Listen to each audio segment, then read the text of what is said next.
House method का रास्ता अलग है, रोटेटिंग क्रिस्टल मेथड का रास्ता अलग है, पाउडर मेथड का रास्ता अलग है, लेकिन इन तीनों की मंजिल एक है। तो देखो ऐसे लाइट आई, क्रिस्टल पे टकराई, एक कोना ऐसे उठी, उसके बाद फिर टकराई, फिर बड़ा वाला, फिर ऐसे टकराई, फिर और बड़ा, फिर ऐसे टकराई और बड़ा, ऐसे करके स्पॉट्स बनते चले।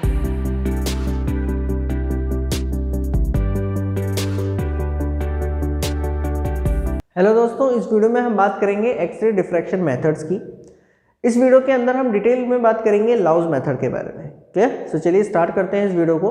लेकिन इस वीडियो को स्टार्ट करने से पहले हम आपको ये बताते हैं कि भाई यार ये एक्सरे डिफ्रैक्शन मेथड्स क्या है। ठीक है, मतलब कि ये कितने टाइप के होते हैं और इनका हमारी लाइफ में फ़ायदा क्या है, मतलब आसान भाषा में इन मेथड्स का फ़ायदा क्या है। ठीक है, तो चलिए स्टार्ट करते हैं। तो भाई अगर हम बात करें एक्सरे डिफ्रैक्शन मेथड्स की, इन मेथड की, एक्सरे डिफ्रैक्शन मेथड्स की, इनका फ़ायदा क्या है? इनका फ़ायदा ये है कि हम इन मेथड्स को यूज़ करते हैं, ध्यान से सुनिएगा मेरी बात को, कि हम इन मेथड्स को यूज़ करते हैं क्रिस्टल के स्ट्रक्चर को निकालने के लिए, क्रिस्टल के अंदर जो एटॉमिक अरेंजमेंट होगा उसको फाइंड आउट करने के लिए, या फिर क्रिस्टल की सिमेट्री को निकालने के लिए कि भैया क्रिस्टल सिमेट्रिक है या नहीं है। तो ये सारी बातें हमको कैसे पता चलेंगी? एक्सपेरिमेंट्स करके पता चलेगी, और वो एक्सपेरिमेंट्स कोई मेथड्स होंगे, तो ये वो मेथड्स हैं एक्सरे डिफ्रैक्शन मेथड्स। ठीक है, तो एक्सरे डिफ्रैक्शन मेथड जो है वो बेसिकली इसके यूजेस क्या हैं, मतलब कि ये हमको क्या बताता है, इसके फायदे क्या हैं। तो भैया पहला फायदा क्या है कि आप इससे क्रिस्टल के स्ट्रक्चर को देख सकते हो,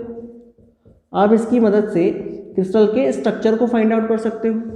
दूसरा आप क्या कर सकते हो भाई, दूसरा आप ये कर सकते हो कि क्या क्रिस्टल सिमेट्रिक है या नहीं है, मतलब कि क्रिस्टल की सिमेट्री को देख सकते हो।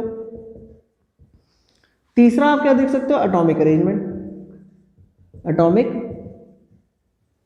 Arrangement, atomic arrangement. ठीक है, ये वाली बात समझ में आती है। तो भैया आप क्रिस्टल के स्ट्रक्चर देख सकते हैं, या फिर उसकी सिमेट्री देख सकते हैं, या फिर एटॉमिक अरेंजमेंट देख सकते हैं। ठीक है, अब सवाल ये आता है कि यार ये कितने टाइप के मेथड हैं, तो मतलब कितने मेथड्स हैं। तो बेसिकली भाई ये 3 मेथड हैं। कितने मेथड हैं? 3 मेथड हैं, 3 मेथड्स। कौन कौन से मेथड है भाई, देखो जरा। एक है लाउस मेथड, जिसको हम इस वीडियो में बिल्कुल डिटेल में पढ़ेंगे। दूसरा है rotating crystal method, rotating crystal method. तीसरा है पाउडर मेथड, तीसरा है पाउडर मेथड। ठीक है, तो ये 3 तरीके के मेथड हैं जो हम सॉलिड स्टेट फिजिक्स में पढ़ते हैं जनरली, कि भाई जो 3 तरीके के मेथड हैं, एक है लाउस मेथड जिसको हम इस वीडियो में ध्यान से देखेंगे, बिल्कुल कतई बिल्कुल ढंग से देखेंगे। दूसरा है रोटेटिंग क्रिस्टल मेथड, तीसरा है पाउडर मेथड। इस वीडियो में हम इसको करने वाले हैं, इन दोनों की एक इंडिविजुअल अलग अलग वीडियो भैया मेरे आ जाएगी, टेंशन नहीं लेने का। अच्छा, बहुत बढ़िया, ठीक। तो हमको ये समझ में आ गया कि एक्सरे डिफ्रैक्शन मेथड हम काहे पढ़ रहे हैं, क्योंकि हमको ये सब चीज़ें मिलेंगी। कितने टाइप के होते हैं, मतलब कितने तरीके के होते हैं? 3 तरीके के हैं, एक लाउ है, एक रोटेटिंग है, एक पाउडर है। ये भी बात समझ में आ गई। लेकिन सवाल ये आता है, अब आपके दिमाग में घूम रहा होगा कि यार ये सारी चीज़ें तू इन सब से निकलवा लेगा, बहुत बढ़िया, लेकिन कैसे निकलवाएगा? मतलब कि इन मेथड में ऐसा हम क्या करेंगे, ऐसा हम क्या करेंगे कि हमको ये सब चीज़ें फाइंड आउट हो जाए। तो उसके लिए आपको थोड़ा सा फ्लैशबैक में जाना पड़ेगा, मतलब कि आपको याद करना पड़ेगा, रिवाइज करना पड़ेगा ब्रैग्स लॉ। क्या करना पड़ेगा? रिवाइज करना पड़ेगा ब्रैग्स लॉ। अब ब्रैग्स लॉ भाई साहब ने क्या कहा था? ब्रैग्स लॉ भाई साहब ये कहते हैं कि अगर मान लीजिए बहुत सारे पैरेलल प्लेन्स हैं, बहुत सारे क्या है, पैरेलल प्लेन्स हैं, जिसकी बीच की इंटरस्पेसिंग जो है, मतलब कि इंटरप्लेनर स्पेसिंग कितनी है, d, और उनके ऊपर हमने क्या काम करा भाई मेरे, एक्सरे को फेंक के मारा, एक्सरे को फेंक के मारा, ऐसे करके गई, एक ऐसे करके गई। ये एंगल होता है थीटा, ये भी एंगल होता है थीटा, जिसको कहते हैं ग्लेंसिंग एंगल। तो उन्होंने ये कहा कि भाई ये जो लाइट है, ये मतलब लाइट मतलब एक्सरे जो है वो क्या करेगी, रिफ्लेक्ट करेगी। रिफ्लेक्ट करने के बाद ये यहाँ पर जाएगी और कंस्ट्रक्टिव इंटरफेरेंस करेगी, जिससे हमको क्या मिलेंगे, पैटर्न्स मिलेंगे, डार्क ब्राइट, ये वो फलाना ढिमकाना। तो उन्होंने उस कंस्ट्रक्टिव इंटरफेरेंस की कंडीशन दी 2d sin theta equal to n lambda. कितनी दी मेरे भाई? 2d sin theta equal to n lambda. यहाँ पर n क्या है, ऑर्डर ऑफ डिफ्रैक्शन, जिसको हम जनरली 1 ले लेते हैं। लैम्डा क्या है, वेवलेंथ ऑफ एक्सरे। d क्या है, उन प्लेन्स की स्पेसिंग। थीटा क्या है, ग्लेंसिंग एंगल, कि किस एंगल पे आपने उस लाइट को, मतलब कि रे को फेंक के मारा है। अच्छा, अब आप कहोगे कि यार तू ब्रैग्स लॉ काहे पढ़ा रहा है, एक्स रे डिफ्रैक्शन हेडिंग डाली है, पढ़ा रहा है ब्रैग्स लॉ। मैं पढ़ा नहीं रहा, इसमें इसी का ही यूज होगा। ध्यान से समझना मेरी बात को। अगर कोई भी क्रिस्टल है, अगर मान लीजिए कोई भी क्या है, एक क्रिस्टल है, और उस क्रिस्टल की अगर मुझको डी फाइंड आउट हो जाता है, कोई भी क्रिस्टल है और उसको मुझे क्या फाइंड आउट हो जाता है, मैं उसकी डी को फाइंड आउट कर देता हूं। डी क्या है, प्लेन्स के बीच की दूरी। अब ये डी एक नहीं होगी, बहुत सारी डी होंगी। एक डी होगा इस वाली फैमिली के लिए, एक डी होगा इस वाली फैमिली के लिए, एक डी होगा इस वाली फैमिली के लिए, एक डी होगा दूसरा, एक डी होगा दूसरा। मतलब कि एक क्रिस्टल के बहुत सारे डी होंगे। पहली बात समझो, एक क्रिस्टल के बहुत सारे डी होंगे। लेकिन मुझे इतना पता है कि अगर मैं इन डी को फाइंड आउट कर लेता हूं, अगर मैं इन डी को फाइंड आउट कर लेता हूं, तो मैं क्रिस्टल के स्ट्रक्चर को भी देख पाऊंगा, समझ पाऊंगा। अब आप कहोगे कि यार डी से स्ट्रक्चर कैसे समझ में आ जाएगा? अरे मेरे भाई थोड़ा याद करें, रिवाइज करें। जो डी है वो ए बी सी से रिलेट करता है, और ए बी सी बेसिकली क्या है, crystallographic axis of a crystal. तो अगर मुझे ए बी सी पता चल जाएंगे किसी भी क्रिस्टल के, तो भाई ब्रेविस लैटिस की मदद से मैं ये फाइंड आउट नहीं कर सकता कि उसका स्ट्रक्चर क्या है, क्यूबिक है कि हेक्सागोनल है, क्या मोनोक्लिनिक है, या ये है या वो है, सब कुछ फाइंड आउट कर सकते हैं। ये वाली बात समझ में आती है कि नहीं आती? अब स्ट्रक्चर पता लगा सकते हैं तो सिमेट्रिक भी पता लगा सकते हैं, अगर सिमेट्री पता लगा सकते हैं तो एटॉमिक अरेंजमेंट भी पता लगा सकते हैं। आसान भाषा में देखो मैं आपको कहना क्या चाह रहा हूँ, आसान भाषा में भाई मेरे, मैं ये कहना चाह रहा हूँ, बहनें भी जो मुझे देख रही हैं, कि डी, अगर आपको किसी भी क्रिस्टल के लिए डी फाइंड आउट कर दो, अगर आप क्या कर लो, डी फाइंड आउट कर लो, तब आपकी सारी प्रॉब्लम सॉल्व हो जाएगी। मतलब आप किसी भी क्रिस्टल का स्ट्रक्चर, उसका एटॉमिक अरेंजमेंट, उसकी सिमेट्री फाइंड आउट कर सकते हैं। बहुत बढ़िया। अच्छा, ये भी बात समझ में आ गई तेरी। तो इसका मतलब ये है कि हमको डी को फाइंड आउट करना है। लेकिन अब डी को फाइंड आउट करने के लिए जरा ध्यान दें, डी को फाइंड आउट करने के लिए आपको इस इक्वेशन का क्या करना पड़ेगा भाई मेरे, यूज करना पड़ेगा। कौन सी equation? 2d sin theta equal to lambda. मतलब कि यहां पर 3 वेरिएबल हैं। देखो डी तो अननोन है भाई, डी तो अननोन हो गया ना, इसको तो आपको निकालना है। थीटा आपका क्या हो गया, एक थीटा हो गया, एक लैम्डा हो गया। तो इन दोनों में से अब या तो आपकी चॉइस है कि इनमें से किसी एक को वेरी कराओ, दूसरे को कांस्टेंट कर दो। अब ठीक है, या फिर इसको कांस्टेंट कर दो, उसको वेरी कर दो, ये आपकी मर्जी है। और इन्हीं वेरिएशन की, इनसे कि कभी थीटा वेरी कर रहा है, कभी लैम्डा कांस्टेंट, कभी लैम्डा कांस्टेंट तो थीटा वेरी, इन्हीं की वजह से ये मेथड डाले गए हैं। जैसे कि फॉर एन एग्जांपल अगर मैं लाउस मेथड की बात करूं, अगर मैं बात करूं लाउस मेथड की, तो इसमें क्या है, इसमें जो थीटा है, थीटा समझ में आ रहा है ना कि किस एंगल पर हमने एक्सरे को फेंक के मारा है क्रिस्टल पर। अगर हम बात करें लाउस मेथड की, तो थीटा फिक्स्ड होता है। थीटा क्या होता है? फिक्स्ड होता है कि एक ही एंगल पे लाइट फेंक के मार रहे हैं क्रिस्टल पर, वो फिक्स है, उसको हम चेंज ही नहीं कर रहे। लेकिन यहां पर जो लैम्डा है ये वेरिएबल होता है। लैम्डा क्या होता है? वेरिएबल। अब वेरिएबल क्यों रख रहे हैं? अरे भाई बहुत सारी रीडिंग लेंगे ना, तभी तो एक परफेक्ट रीडिंग हमको मिलेगी डी की। ये वाली बात समझ में आ रही है? तो लाउस मेथड में क्या करा गया कि थीटा को तो फिक्स कर दिया, लैम्डा को वेरी करते गए। तो अब लैम्डा की ऐसी वैल्यूज रखी जो इस इक्वेशन को सेटिस्फाई करेंगी, और यहां से फिर डी फाइंड आउट करा गया। तो ये लाउस मेथड का तरीका है। तरीके समझ में आ रहा है ना, इनको क्लासीफाई कैसे करा गया। वहीं अगर हम बात करें रोटेटिंग क्रिस्टल मेथड में, रोटेटिंग क्रिस्टल मेथड में, अब इसमें क्या करा गया भाई मेरे, इसमें ठीक उल्टा करा गया। इसमें ये कहा गया कि भैया जो थीटा है उसको वेरिएबल कर लो, और जो लैम्डा है उसको फिक्स कर दो। लैम्डा फिक्स मतलब क्या? मतलब कि हम ऐसी एक्सरे यूज कर रहे हैं जो मोनोक्रोमेटिक है। आसान भाषा में मोनोक्रोमेटिक एक्सरे। मोनोक्रोमेटिक एक्सरे का मतलब क्या है कि एक एक्सरे जिसकी सिर्फ और सिर्फ एक ही वेवलेंथ है। ठीक है। लैम्डा वेरिएबल का मतलब क्या है? White x ray, white radiation x ray. White radiation x ray का मतलब क्या कि एक रे, एक एक्सरे जिसके अंदर बहुत सारी different type of wavelength collect है, इकट्ठी हुई पड़ी। ठीक है, जैसे व्हाइट लाइट नहीं होती, व्हाइट लाइट के अंदर 7 कलर होते हैं, ऐसे ही। समझ में आया? ठीक है।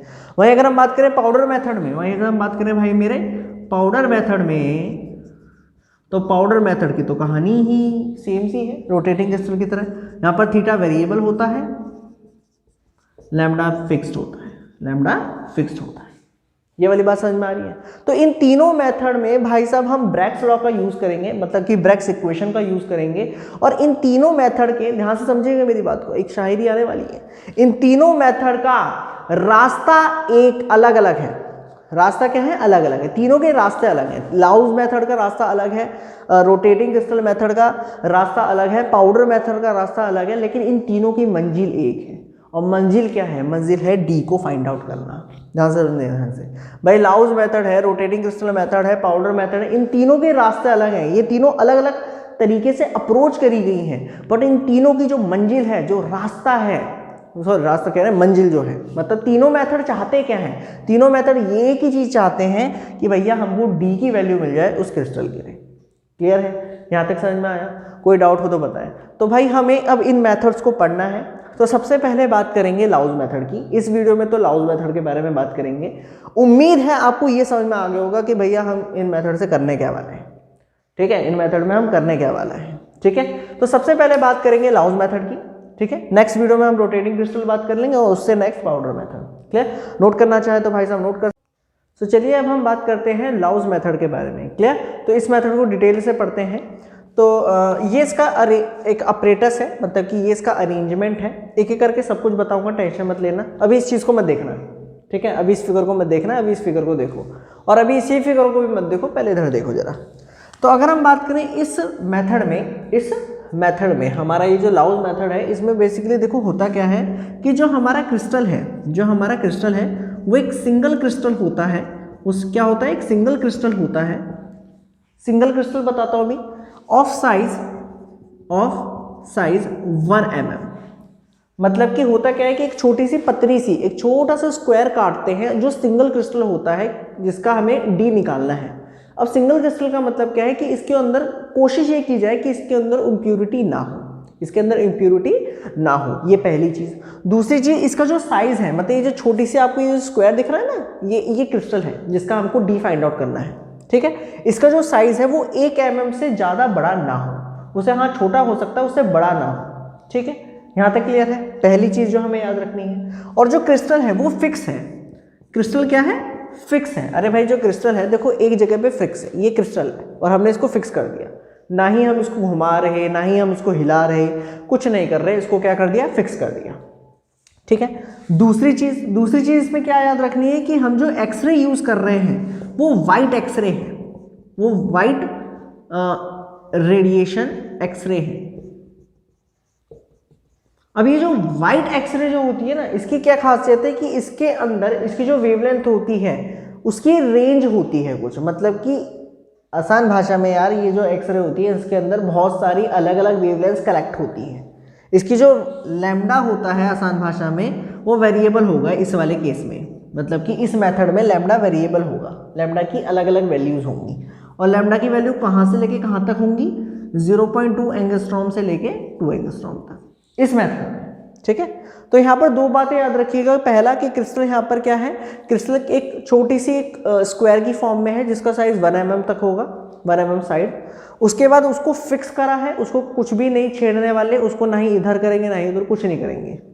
दूसरी बात, यहाँ पर जो एक्सरे यूज करी गई है वो वाइड रेडिएशन एक्सरे है, जिसके अंदर बहुत सारी वेवलेंथ, मतलब कि वेवलेंथ पहले से ही कलेक्ट होती हैं। वेवलेंथ की रेंज 0.2 एंगस्ट्रॉम से लेकर 2 एंगस्ट्रॉम तक होगी। ठीक है, क्लियर है? ये बातें क्लियर हुई? पहले ये बातें समझो। उसके बाद इसका ऑपरेटर देखो क्या है। ऑपरेटर बड़ा सिंपल सा है। सिंपल से देखो क्या है कि ये तो हो गया हमारा क्रिस्टल का स्पेसिमेन। ये क्या है? हमारा क्रिस्टल।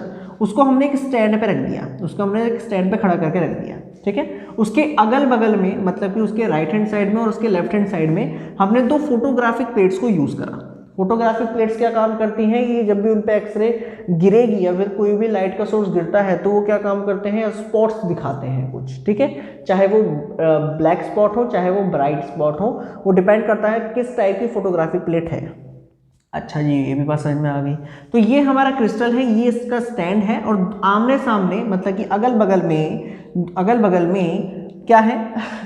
फोटोग्राफिक प्लेट्स है, फोटोग्राफिक प्लेट लगाई गई है। यहाँ तक क्लियर है? यहाँ तक क्लियर है? कोई डाउट तो ना? बहुत बढ़िया। उसके बाद यहाँ से हमने क्या काम करा? एक्सरे को फेंक के मारा। ये एक्सरे का सोर्स है। हमने क्या काम करा? ऐसे करके, है ना, ऐसे करके भाई साहब फोटोग्राफिक प्लेट है, ऐसे करके यहाँ से एक्सरे डाल रहे, कुट कुट कुट ऐसे करके यहाँ से एक्सरे डाल रहे। ये वाली बात समझ में आई, ये एक्सरे है, इसके क्रिस्टल के ऊपर गिरती है, ठीक। अपरेटस क्लियर हुआ, अपरेटस क्लियर हुआ। चले अब शुरुआत करते हैं इसके वर्किंग की, मतलब ये किस तरीके से काम करता है और किस तरीके से डी को फाइंड आउट करता है। याद रखना पूरी कहानी, अभी ध्यान देना, इस मेथड में हम फाइंड आउट क्या करेंगे, डी को फाइंड आउट करेंगे। तो देखो डी कैसे फाइंड आउट होगा, शुरुआत करें, आ जाओ, ध्यान देना, बिल्कुल बहुत ध्यान देना, आ जाओ। अब मुझे सोच के बताओ कि यहां पर एक्सरे गई, ऐसे एक्सरे गई, टक क्रिस्टल पे आई। अब जैसे ही क्रिस्टल पे आएगी तो क्या होगा, एक्सरे आई, ऐसे ही क्रिस्टल पे आई तो क्या होगा, तो मैं आपको बता देता हूं क्या होगा, पहले बता देता हूं फिर बताता हूं क्यों हुआ ऐसा। जैसे ही क्रिस्टल पर आएगी, मतलब एक्सरे जैसे ही क्रिस्टल पर आएगी तो यहां पर होगा क्या कि यहां पर लाइट क्या होगी, ट्रांसमिट होगी, मतलब कि कुछ जो एक्सरे है वो क्या हो जाएगी, ट्रांसमिट हो जाएगी और डिफ्रैक्शन पैटर्न दिखाएगी इस फोटोग्राफिक प्लेट पर। क्या दिखाएगी, डिफ्रैक्शन पैटर्न दिखाएगी इस फोटोग्राफिक प्लेट पर। ये वाली बात में समझ में आती है। फोटोग्राफिक मतलब जो डिफ्रैक्शन पैटर्न है वो ऐसे ही क्यों आया वो भी बताऊंगा, अभी इतना समझो, ठीक। दूसरा ये है कि कुछ लाइट रिफ्लेक्ट भी होगी, भाई कुछ लाइट रिफ्लेक्ट भी होगी, भाई सारी लाइट थोड़ी ना ट्रांसमिट हो जाएगी। अरे भाई ये क्रिस्टल है तो लाइट ऐसे आई, एक्सरे की टक, कुछ ट्रांसमिट हो गई क्योंकि पतला सा तो ट्रांसमिट हो गई यूं करके, वहां पर डिफ्रैक्शन पैटर्न दिख गया, सामने वाली फोटोग्राफिक प्लेट पे क्या दिख गया, डिफ्रैक्शन पैटर्न दिख गया। ये वाली बात समझ में आई। कुछ रिफ्लेक्ट हो गई, ऐसे गए टॉइंग टुम, कुछ क्या हो गई, रिफ्लेक्ट हो गई। तो ये वाली जो प्लेट है ये इसलिए रखेगी क्योंकि रिफ्लेक्टेड जो रेस है वो यहाँ पर डिफ्रैक्शन पैटर्न दिखा सके। समझ में आया, दो फोटोग्राफिक प्लेट को यूज काहे करा गया, एक जो ट्रांसमिट हो गई है, जो चली गई है क्रिस्टल को पार करके, उनका डिफ्रैक्शन पैटर्न दिखाए, दूसरी जो रिफ्लेक्ट होंगी यहां से उनका डिफ्रैक्शन पैटर्न दिखाए। दोनों का ये जो डिफ्रैक्शन पैटर्न, ये जो मैंने एक ऐसे रफली से ये जो मैंने डिफ्रैक्शन पैटर्न दिखाया, ये यहाँ पर भी दिखेगा, ये यहाँ पर भी दिखेगा, दोनों साइड दिखेगा। यहाँ तक क्लियर है, यहाँ तक क्लियर है। आगे चलो, आगे चलो, आगे चलो, एक एक स्टेप आराम से। इस डिफ्रैक्शन के पैटर्न को कहते हैं लाउ पैटर्न। क्या कहते हैं, इस डिफ्रैक्शन के पैटर्न को कहते हैं लाउ पैटर्न। और इसके स्पॉट्स को, ये जो ब्लैक ब्लैक करके मैंने जो स्पॉट्स बनाए हैं, इनको कहते हैं लाउ स्पॉट्स। क्या कहते हैं, लाउ स्पॉट्स। ये वाली बात भी क्लियर होगी। अच्छा क्लियर, तो ऑपरेटर समझ में आ गया। और ऑपरेटर्स को जैसे ही हमने स्टार्ट करा तो हुआ क्या, वो भी हमें समझ में आ गया। ठीक है, अब सवाल ये आता है कि ये जो डिफ्रैक्शन पैटर्न है ये कुछ ऐसा ही क्यों आया, और इस डिफ्रैक्शन पैटर्न से हमको क्या फायदा है, इस डिफ्रैक्शन पैटर्न से हमको निकलने वाला क्या है, हमको समझ में क्या आएगा। देखो ध्यान से, ठीक, शुरुआत करें। अच्छा, इसको हटाना पड़ेगा, इसको हटा दें, बहुत बढ़िया। अब जरा दिमाग लगा के बताओ मुझे, बहुत दिमाग लगाना, मतलब ज़्यादा भी मत लगा देना, इतनी ज़्यादा कोई बड़ी बात नहीं है। ध्यान से सोच के बताओ कि एक क्रिस्टल है, उस क्रिस्टल के अंदर कितने टाइप के प्लेन्स होंगे। बहुत सारे टाइप के प्लेन्स होंगे। एक 1 1 1 1 1 1 1 0 0 1 1 0 1 0 1 0 0 1, बहुत सारे प्लेन्स होंगे। मतलब कि एक क्रिस्टल के अंदर मेरे भाई बहुत सारे टाइप के क्या होंगे, प्लेन्स होंगे। ठीक है, कोई ऐसे रखा होगा, कोई ऐसे रखा होगा, कोई ऐसे रखा होगा, कोई ऐसे रखा होगा, कोई ऐसे रखा होगा, कोई ऐसे, कोई ऐसे, कोई ऐसे, कोई ऐसे, कोई ऐसे, कोई ऐसे, हर टाइप के अलग अलग अलग अलग करके प्लेन्स ऐसे करके रखे हुए होंगे। ठीक, ये वाली बात भी क्लियर है, बहुत बढ़िया। अब जरा मुझे दिमाग लगा के बताना, दिमाग लगा के बिल्कुल आराम से। ये वाली फिगर देखो ज़्यादा ध्यान से। ये क्या है, एक क्यूब मैंने ले लिया, मतलब कि ये हमारा एक क्रिस्टल है, ऐसे करके थोड़ा जूम करके दिखा रहे हैं, थोड़ा जूम करके दिखा रहे हैं। ये वाला जो हमारा क्रिस्टल है ना, वो है ये। और मान लो इसमें एक पैरेलल प्लेन से रेड वाले होंगे, ये रेड वाले दिख रहे हैं, ये रेड वाले क्या है, पैरेलल प्लेन से धट धट धट धट ऐसे करके। मतलब कि अगर मैं इनको यहां दिखाऊं तो ऐसे होंगे, मतलब कि इंसिडेंट एक्सरे के ये कैसे होंगे मेरे भाई, इंसिडेंट एक्सरे के ये नॉर्मल आ रहे हैं, नॉर्मल तक ऐसे ऐसे करके, एक प्लेन ऐसे, एक प्लेन ऐसे, एक प्लेन ऐसे, एक प्लेन ऐसे, एक प्लेन ऐसे, एक प्लेन ऐसे। क्रिस्टल के अंदर है ये सारे प्लेन, 1 1 2 3 4 1 2 3 4 1 2 3 4 ऐसे तक तक तक तक तक तक तक तक, ये रेड वाले। ठीक, अब जरा दिमाग लगाना, एक्सरे आई, ये रहा, देखो ये रहा प्लेन, एक प्लेन को समझ जाओ, बाकी सब समझने की जरूरत नहीं है।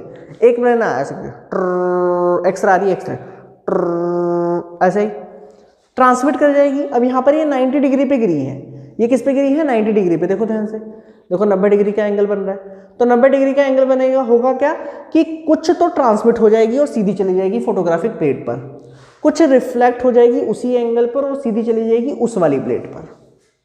आया नहीं आया? अरे आया नहीं आया? देखो ना ध्यान से, ये वाला जो डार्क स्पॉट ये जो बीच में बनेगा ना, ये जो बीच में डार्क स्पॉट बनेगा, ये इसकी वजह से बन रहा है।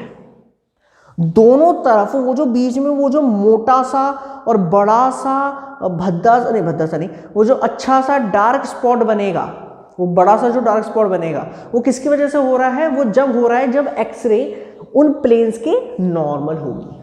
मतलब कि कोई ऐसे प्लेन होंगे, कोई सुनना ध्यान से, कोई ऐसे प्लेन होंगे जो उस एक्सरे के नॉर्मल होंगे। तो ये जो स्पॉट है ये उन प्लेन्स को दिखाएगा जिनके लिए एक्सरे क्या है? नॉर्मल है। ये वाली बात समझ में आई? मतलब कि ये जो सेंट्रल डार्क स्पॉट होगा, डार्क स्पॉट किसके लिए है? For those planes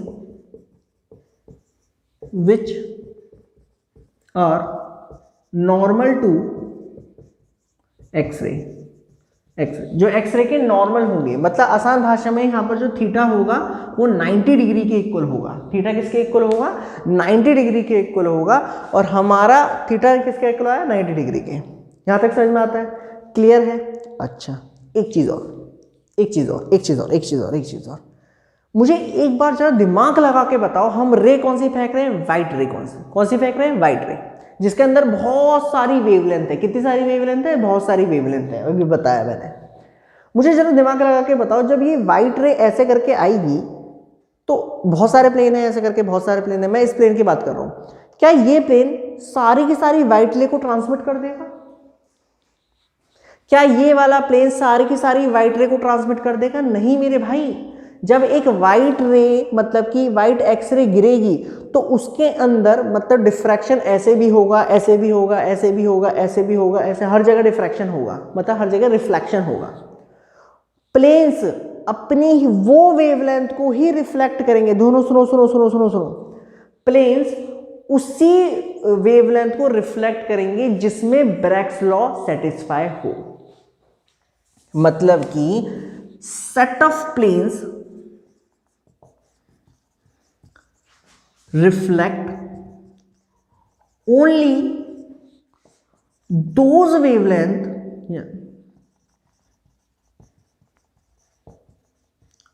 which satisfy Bragg's equation। मतलब कि ये जो है ना 2d sin theta equal to lambda, तो मेरे भाई आप कह रहे हो यहां पर मैंने कहा थीटा 90 डिग्री के इक्वल है, तो लैम्डा ये वो लैम्डा नहीं है जो व्हाइट रेडिएशन का पूरा लैम्डा, ये कोई और लैम्डा होगा। मतलब कि व्हाइट के अंदर बहुत सारे लैम्डा थे, तो कोई एक लैम्डा होगा जो 90 डिग्री के लिए होगा, सिर्फ और सिर्फ 90 डिग्री के लिए होगा। ये वाली बात समझ में आई कि नहीं आई? मतलब मेरे भाई ये वाले प्लेन अलग लैम्डा को ट्रांसमिट मतलब कि रिफ्लेक्ट करेंगे, ये वाले प्लेन अलग लैम्डा को रिफ्लेक्ट करेंगे, ये वाले प्लेन अलग लैम्डा को रिफ्लेक्ट करेंगे, ये वाले प्लेन अलग लैम्डा को रिफ्लेक्ट करेंगे। उससे होगा क्या? डी बदल जाएगा, लैम्डा बदल जाएगा और इक्वेशन सेटिस्फाई हो जाएगी, और थीटा तो बदल ही जाएगा। मतलब कि थीटा और लैम्डा की वो वैल्यूज ही सेटिस्फाइड मतलब कि सही होंगी जो इस इक्वेशन को सेटिस्फाई करेंगी। इस चीज को ध्यान से समझना। मतलब कि जो अलग अलग प्लेन्स होंगे ना, प्लेन्स अभी मैंने आपको बताया बहुत सारे प्लेन्स हैं, अलग अलग प्लेन्स के लिए अलग अलग लैम्डा होगा। इस वजह से यहां पर हमने व्हाइट रेडिएशन को यूज करा।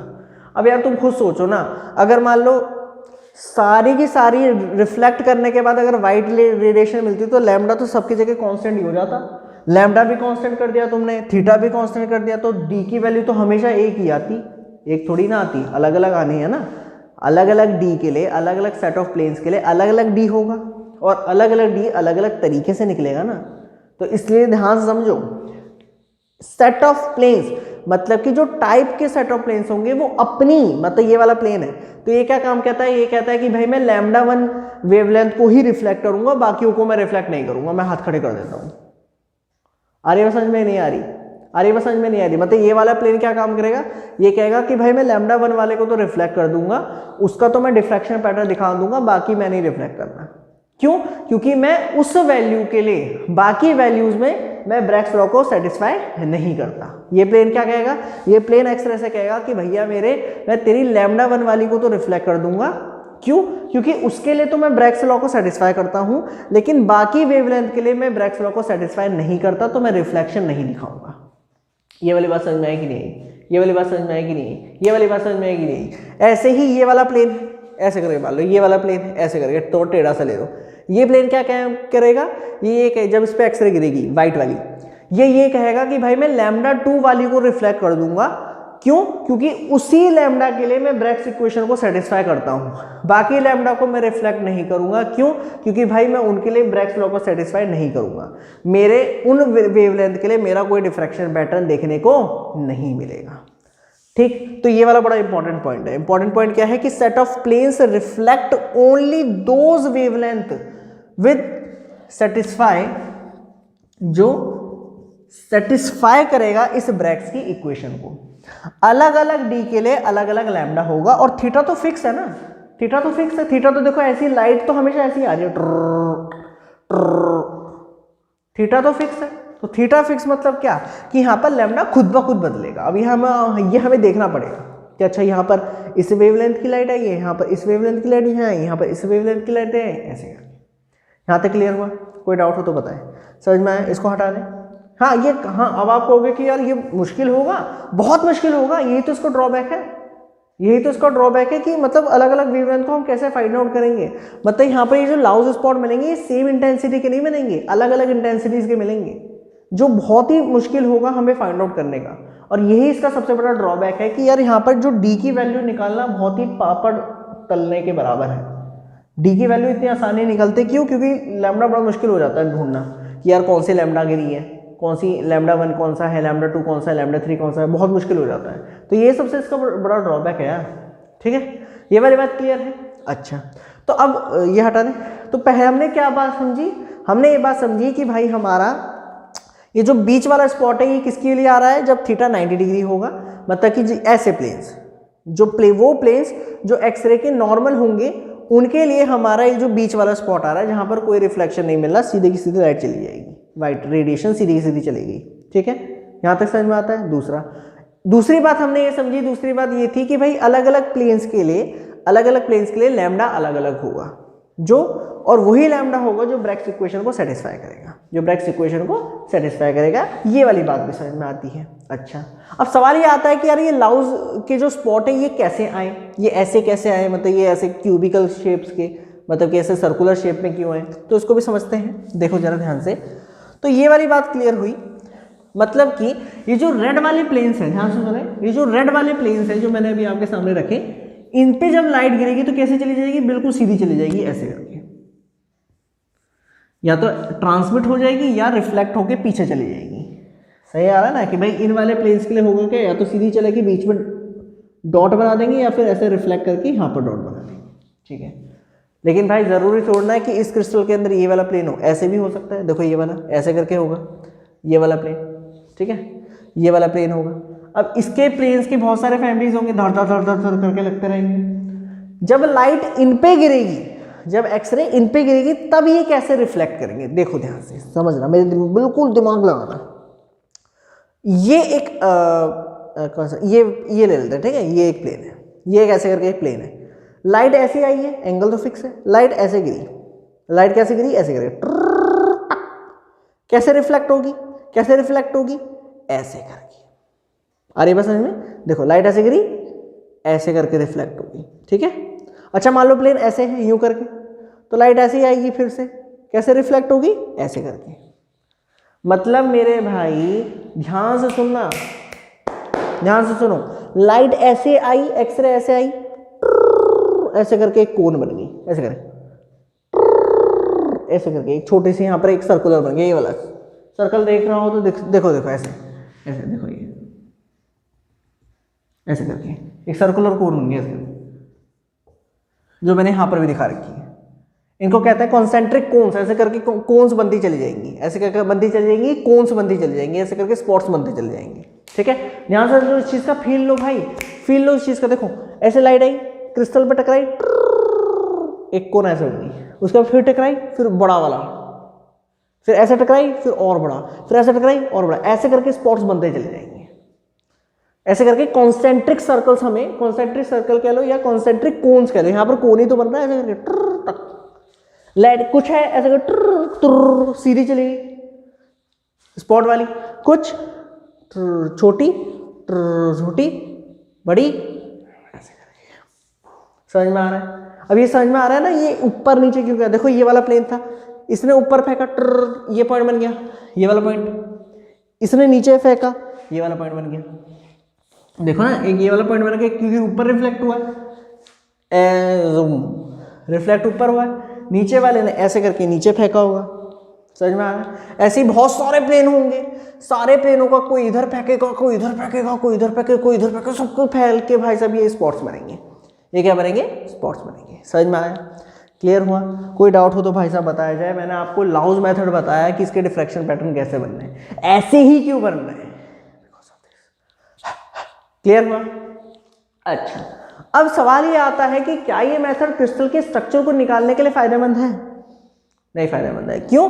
क्योंकि होता क्या है, जैसे मैंने अभी आपको बताया कि भाई अलग अलग प्लेन्स क्या काम करेंगे, अलग अलग वेवलेंथ को निकाल देंगे, और उन वेवलेंथ को हमें निकालना, हमें इस पैटर्न से ये फाइंड आउट करना कि किस प्लेन ने किस वेवलेंथ को डिफ्रैक्ट करा है या रिफ्लेक्ट करा है, वो बहुत मुश्किल है। यही सबसे बड़ा ड्रॉबैक है इसका। मतलब कि जो लाउस मेथड है वो यूजफुल नहीं है क्रिस्टल के स्ट्रक्चर को फाइंड आउट करने के लिए। तो सवाल ये आता है कि फिर ये क्या बात के लिए पढ़ाया भाई तूने, ये फिर किस चीज़ के लिए इंपॉर्टेंट है? तो ये इंपॉर्टेंट तो है किस चीज़ के लिए? क्रिस्टल की सिमेट्री को देखने के लिए। किस चीज़ के लिए? क्रिस्टल की सिमेट्री को देखने के लिए। मतलब कि जो लाउस मेथड है is useful for determining crystal symmetry. Crystal symmetry, ठीक है।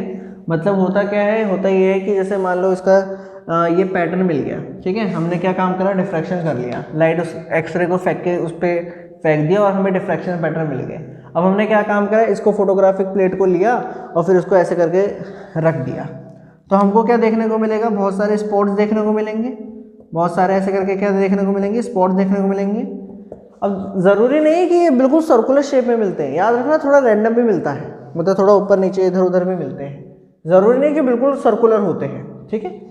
तो अब हम क्या काम करेंगे कि अब यहाँ पर अगर आप ध्यान से देखें तो ये पॉइंट्स मिल गए हैं, और यहाँ से आप क्या काम कर सकते हो? विग्नर शीट प्रिंसिपल की मदद से एक प्रिमिटिव सेल बना सकते हो। विग्नर शीट पढ़ा है ना, आपको पता होगा। तो अब यहाँ पर क्या है कि इन पॉइंट से आप अगर ये वाला अरेंजमेंट, सुनना ध्यान से, ऐसे मैं रैंडम बना देता हूँ, अच्छा चलो सही से बना देता हूँ। मान लो ये फोटोग्राफिक प्लेट ऐसे करके देखी, ठीक है, ऐसे करके ये फोटोग्राफिक प्लेट ऐसे करके अरेंजमेंट्स आए, यूं करके ऐसे करके लाउस स्पॉट्स आए। अब अगर ये लाउस स्पॉट्स क्या है? मतलब कि अगर ये किसी एक एक्सिस पर सिमेट्रिक है, अगर सुनना, अगर ये सिमेट्रिक है, ये कोई सिमेट्री दिखाते हैं, जैसे फॉर एग्जांपल ये हमने चेक करा कि यार ये 4 फोल्ड सिमेट्रिक है, ये 4 फोल्ड सिमेट्री दिखा रहा है किस एक्सिस पर? जिस एक्सिस पे एक्सरे को डाला गया, जिस एक्सिस पर एक्सरे को डाला गया। तो इसका मतलब ये है कि क्रिस्टल भी इस एक्सिस पे 4 फोल्ड सिमेट्री होगा।